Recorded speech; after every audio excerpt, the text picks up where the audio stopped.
Hi friends, mutton pepper fry எப்படி செய்கிறதுன்னு பார்க்கலாமா? ஒரு சின்ன சைஸ் பெரிய வெங்காயம், ஒரு சின்ன சைஸ் தக்காளி, கொஞ்சம் கருவேப்பிலை, ஃப்ரெஷ்ஷாக அரைச்ச மிளகு, தாச்சி காஞ்சதும் நல்லெண்ணெய், செக்கில் ஆட்டின சுத்தமான நல்லெண்ணெய், கொஞ்சமாக சோம்பு, கருவேப்பிலை, நம்ம நறுக்கி வச்சுருக்க வெங்காயம்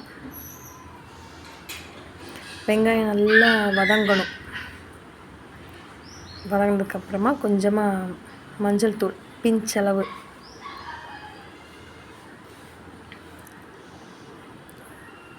தக்காளி உள்ள சேர்த்துட்டு நல்லா வதக்கிடணும். நல்லா வெங்காயமும் தக்காளி நல்லா சுருள வதங்கணும். அந்த அளவுக்கு நல்லா வதக்கிடணும்.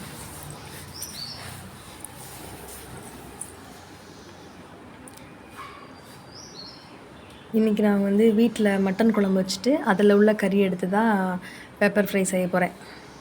நம்ம வீட்டில் எப்போ மட்டன் குழம்பு வச்சாலுமே இந்த பெப்பர் ஃப்ரை நம்ம ஆளுக்கு செய்யணும். மட்டனை ஃபஸ்ட்டு குக்கரில் தனியாக வேக வச்சுட்டோம். இஞ்சி இதெல்லாம் போட்டு வேக வச்சுட்டு தான் அப்புறம் குழம்பு வச்சோம். நான் ஒரு 3 கரண்டி கறி எடுத்துக்கிட்டேன். குக்கரில் போட்டதும் நல்லா பஞ்சு பஞ்சாக வெந்துடுச்சு கறியெல்லாம்.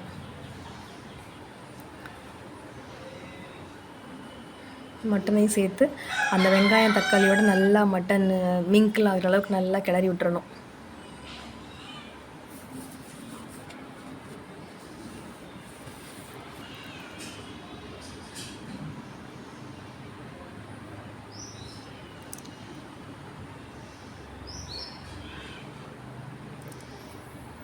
கொஞ்சமாக உப்பு, அதாவது அதுக்கு தேவையான அளவு மட்டும். எனக்கு எல்லாமே பிஞ்சளவு தான். ஏன்னா நம்ம குழம்புலேருந்து தானே கறி எடுத்துருக்கோம். அதனால் அது எல்லாமே நல்லா சார்ந்துருக்கும் கறியில். அதனால் கொஞ்சமாக உப்பு, எல்லாமே கொஞ்சம் கொஞ்சம் தான்.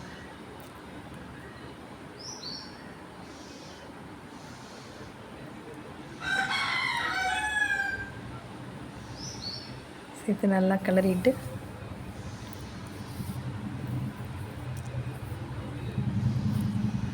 கொஞ்சமாக மிளகாத்தூள். நம்ம காரத்துக்கு நம்ம மிளகு போடுவோம், இருந்தாலும் கொஞ்சமாக மிளகாத்தூள் சேர்த்துக்கிறேன்.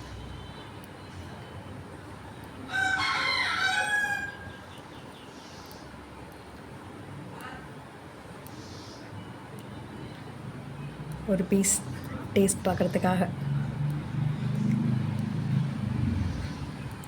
ஃபைனலாக நம்ம அரைச்சி வச்சுருக்க மிளகுத்தூள் அவங்கவுங்களுக்கு காரத்துக்கு ஏற்ற மாதிரி. பெப்பர் ஃப்ரைனா பெப்பர் தூக்கலாக போட்டால் தான் நல்லாயிருக்கும். அவங்கவுங்களுக்கு எந்த அளவுக்கு உரப்பு தேவையோ அந்த அளவுக்கு நம்ம போட்டுக்கலாம். பெப்பர் சேர்த்துட்டு ரொம்ப நேரம் கிளறிடாமல் லைட்டாக மிங்கிளாகிற அளவுக்கு கிண்டி விட்டுட்டு ஸ்டவ் ஆஃப் பண்ணிட்டோம்னா நம்மளோட மட்டன் பெப்பர் ஃப்ரை ரெடி.